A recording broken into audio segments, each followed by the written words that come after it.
Hello again my friends, in this video we're going to look at all the miscellaneous scraps of Destiny info that have dropped throughout the week. Let's start with this recent job listing from Bungie's official site. The studio is looking for a world design tester with experience in multiple platforms, including PC. Now some fans believe this to be a clear indication that Destiny 2 is coming to PC. Thing is, Bungie's been listing PC testing experience as a required skill for these kind of roles before Destiny was even released, so this is by no means official confirmation that Destiny 2 is indeed coming to PC. However, here's how Kotaku's news editor Jason Schreier responded to this job listing on Twitter. It's not on 360 or PS3, so that job listing doesn't say much, but I can confirm it will be on PC. Now Jason has a proven track record of getting these things right, so it's very interesting to hear him outright confirm that Destiny 2 is indeed coming to PC. Next up, PlayStation's new mascot, the PS4 King, has released 2 more Destiny themed videos. Let's have a look at them.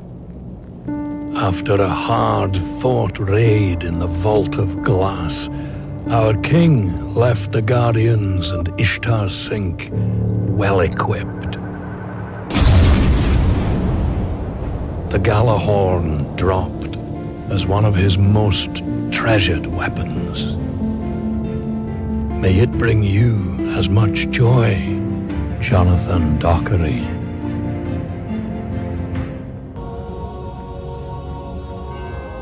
Eyes up. All Guardians need a ghost to aid them in battle. Now, it's on the way to guide you, Chase Murphy.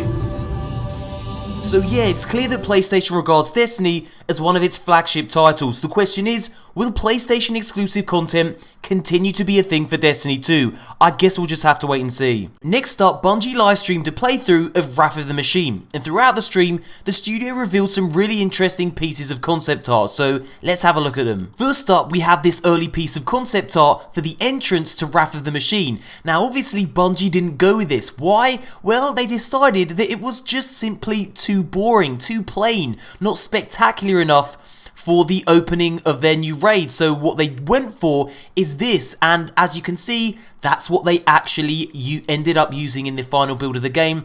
And yeah, it's definitely more stunning, definitely more visually eye-catching than the initial piece of concept art that you saw. Next up, we have an early piece of concept art for Votic, and yes, that's a car door covering his face. Now, Bungie ditched this model because they thought it was a little bit too weird, a little bit too whimsical, and so after many iterations, they ended up with this. This is what you see in the final build of the game, and it's kind of got the Siva pyramid head Votic.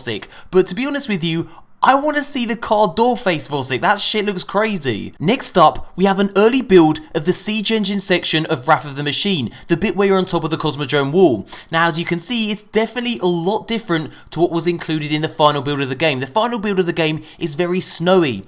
Now, Bungie decided to go for this Winter Wonderland feel over this build because they thought that the Winter Wonderland feel was a lot more inviting, a lot more enticing, and players would be more inclined to return and enjoy it more. Now, Bungie cites 2 films that inspired the look of this particular section of the raid, Mad Max and Escape from LA. And here we have a super early build of the Death Zamboni that you encounter on top of the Cosmodrome wall. But the best thing about this picture is this bad boy, a captain that's dual wielding an electric guitar. Now, Bungie, please, you need to include this as an Easter egg in a future build of Destiny, be it Destiny 2 or whatever. I just need to see this shit in game. And here's the piece of concept art that Bungie finally decided to go for the Death Zamboni. And here's some early concept art for Axis. Even at this early stage, he's still a terrifying bastard. And as you can see here, Axis went through various iterations before Bungie decided on a final form.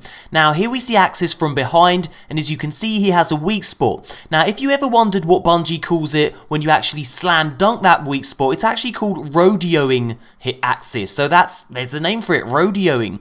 And as you can see, here we have the final form of Axis. This is what Bungie went with in the end, kind of a very arachnid feel to this thing. It's a pretty spectacular piece of concept art What do you guys think? Did you prefer any of the other iterations? Let me know in the comment section below. Now guys, if you enjoyed all that raid info and raid concept art, you may also enjoy the video I made about the Ring of Eternity, Destiny's rarest item. If you want to see it, click the on-screen image or follow the link that you'll find in the description box below. And that, my dear friends, brings us to the end of the video. Thumbs up if you enjoyed it, subscribe for daily Destiny content, and thank you so much for watching, you beautiful bastards. And as always, until next time, Guardians.